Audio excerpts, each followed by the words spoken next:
Recently, one of my students asked me, Will, can you show us how to make lo-fi vocal house like Folamour? And to that I responded, let's go, full send.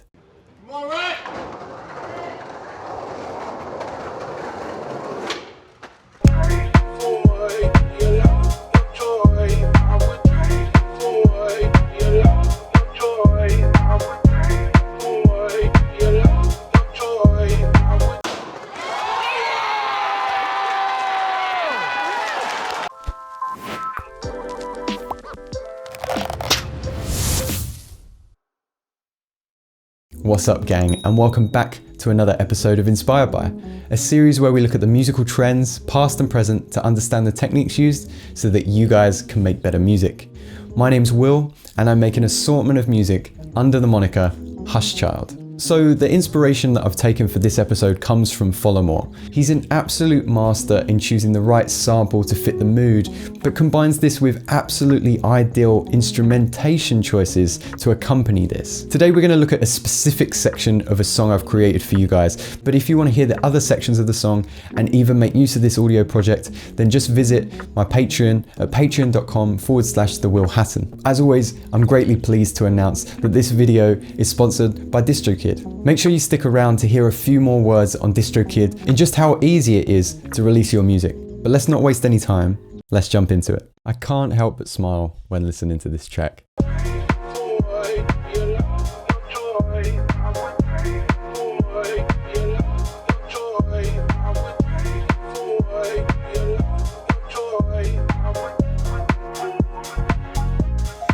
Alright, so the parts of the song that we're going to focus on today is just this highlighted section here, but if you're a member of my Patreon and download the audio project, which will feature a slightly different introduction and the outro section as well. But like I said, for today, we're just going to focus on this main element here. Through my research, the main thing that I've noticed Folamour does is find a great vocal sample. And if you look on a website like Who Sampled, you can see that he uses a lot of similar vocal samples from the kind of 1970s funk disco era. Supreme Jubilees, Earth, Wind and Fire, those kind of samples. And of course, there's a lot of noise, there's a lot of elements in those samples. Today, I've just gone with a clean vocal sample because I don't want to get a copyright strike on my channel, but it's going to be even more beneficial for you guys at home because you're going to be able to see the elements that I recreate around that sample, because I want to create a universe that sounds in keeping with the vocal sample that I've got. So this is my vocal sample.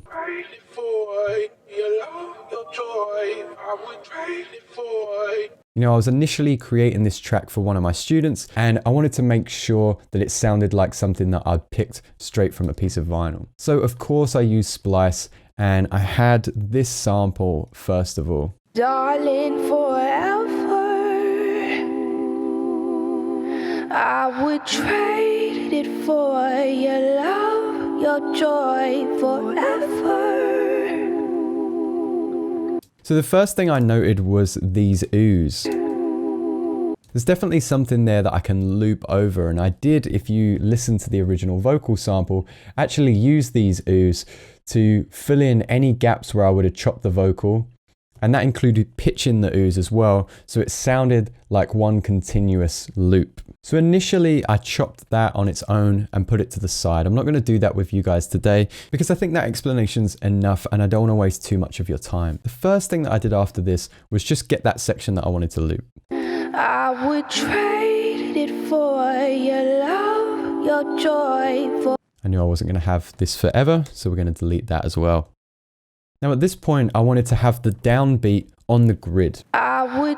So I knew it was going to be this trade it for. I'm going to drag that back, and we're also going to bear in mind that I just deleted these two, we'll call them intro words, into the bar as well. We're going to come back for those. This is what I had, and I just wanted to fit it to that 120 margin. So what I did was I double clicked on the sample, and then I started to increase the transposition so it would fit more in keeping with my BPM. Let's turn the click on as well.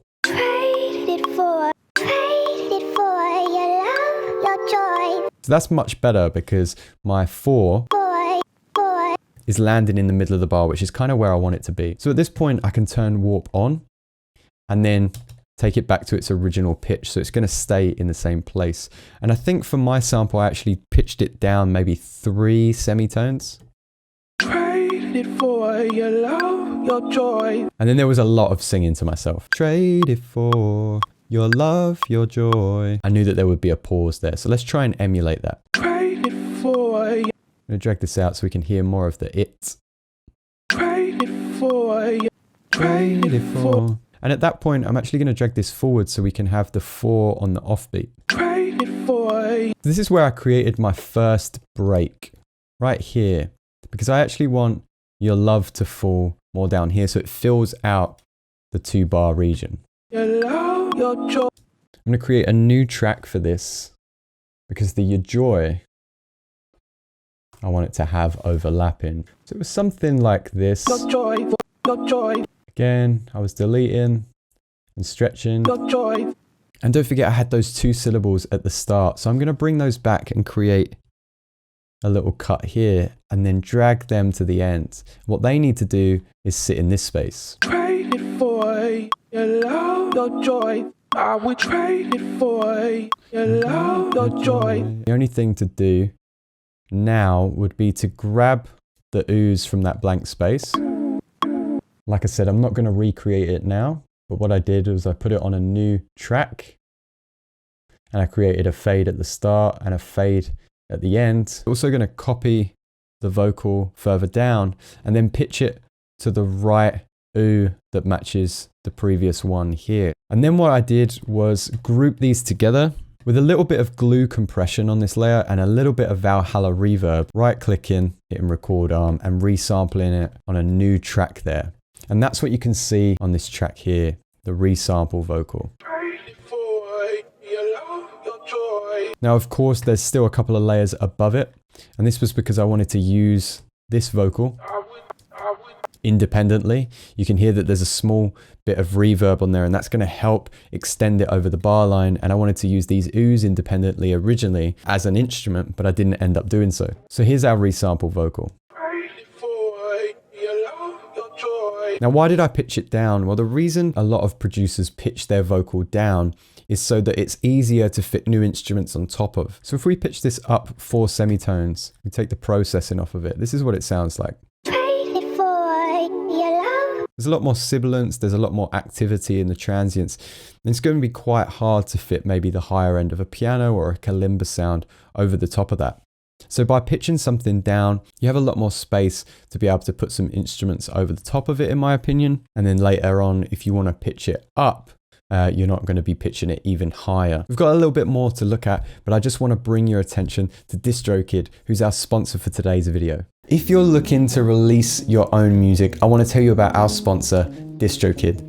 Distrokid makes it so easy to release your music on all the major platforms. This includes Apple Music, Spotify, Amazon, and even social media platforms like Instagram and TikTok. Nowadays, it's all about collaboration. And if you're collaborating with friends or professionals, make sure that you use Distrokid's Teams function. With the Teams tool, it's absolutely effortless to create splits with your collaborators. Just choose the percentage you want them to have, and you can retrospectively look at this as well. Of course, your collaborators need a Distrokid account to access this, but when you invite them to the platform, they'll get 50% off. Distrokid is always coming out with new tools like the Spotlight function and the Visi tool. Just see my other videos for more information. If you want to start releasing your music with Distrokid, make sure that you use the link in the description below because you'll get a discount. Now, let's crack on with the video. Let's mute up that vocal and see what other elements are going on in this track.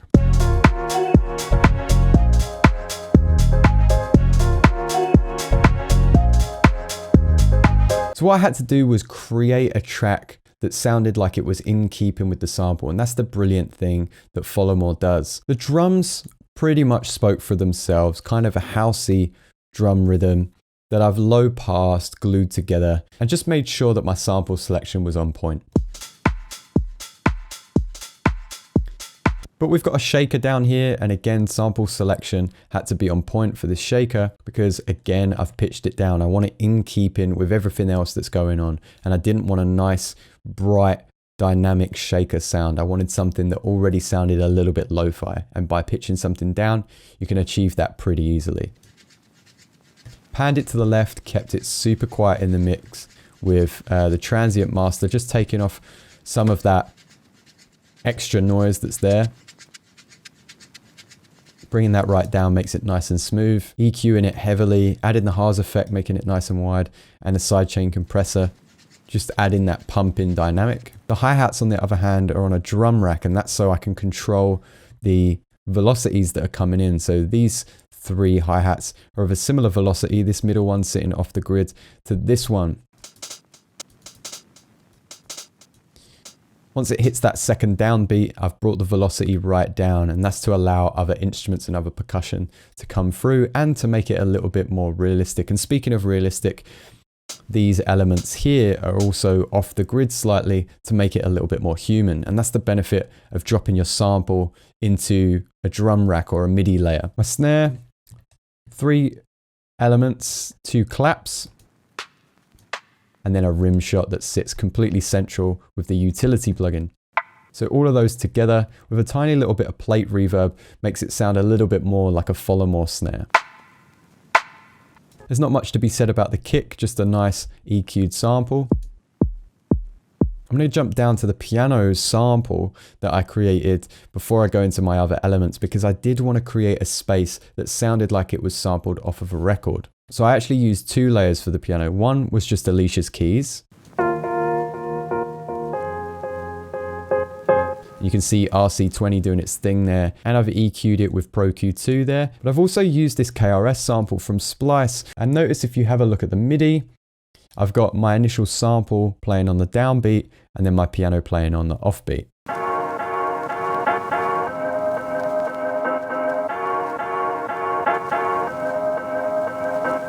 With the piano.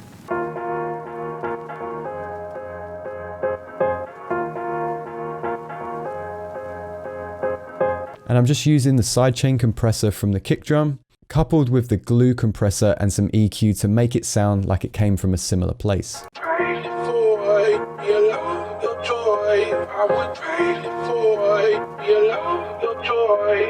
And that was really the aim, was to have a vocal sample that didn't just sound like an a cappella. Doing it with this method gives me a lot of control around the elements that I'm going to add and how the piano sounds. It's like having the stems to that piece of vinyl. So let's go back up. The first element that I would have added after the vocal sample would have actually been the bass. And I was just using the contact bass here. And that was just EQ'd really tightly. And then I added the hip hop sine bass, or in Ableton 11, the sub sine from Operator, to just add all of that low end in. And if you're listening to this video without headphones, you probably won't even hear it because you can see how much of the bass I've rolled off there. I resampled this, and the reason that I resampled this, not only just to have those elements together, was that I could process it through a saturator, sit it in utility so it was completely mono, but I could also double click on this first sample that I've chopped up from the above elements and just go to envelopes, clip and transpose, because I wanted it to sound like a live session bass. So I wanted that bass player to be able to slide down the fret, and a good way to get that effect is to just transpose and do a little pitch bend at the end of your note. And that kind of again makes it more believable in your track that this is sampled off of a record and that it's live musicians.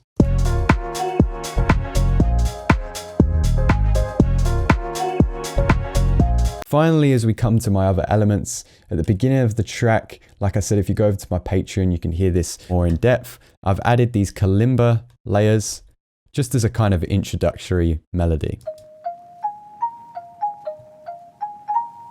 But that isn't what's playing when we hear our main vocal sample take place in the kind of drop chorus of our song. We've actually got kind of a reprise from that melody, and this is played with the kalimba I made in Serum.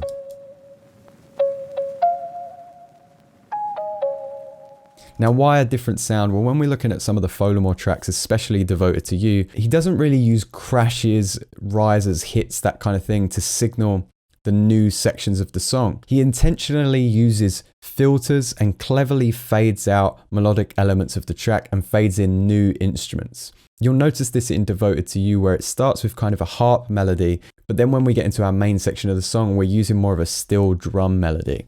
So I wanted to create that change with these two kalimba parts here. Underneath this, I've just got a guitar sample from Splice. Once again, it was part of a much larger guitar sample, but I just liked this little pattern here. And I figured if we added a little bit of delay to that and pitched it to the right place, treated it with some plugins, it would fit within our mix and sound a little bit more like Folamour. Let's listen to it with the other stems.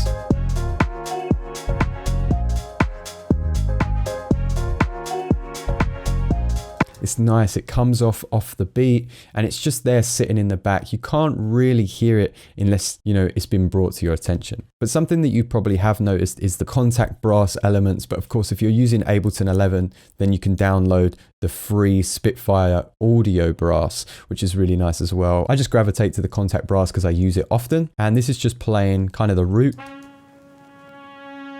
the octave, and then a seventh below. So that's adding some nice chords under everything else that's going on my track. And again, I just resampled those because I didn't want them to be MIDI. I wanted to have a little bit of control over the dynamic and how they're processed. There's not that much process in there, just a little bit of plate reverb, the FabFilter Hatton for saturation, and then the DJ filter. So that as we come out of this section, again, we're copying Folamour and we're just sneakily filtering out any of the high end of our brass so we can get into our new section.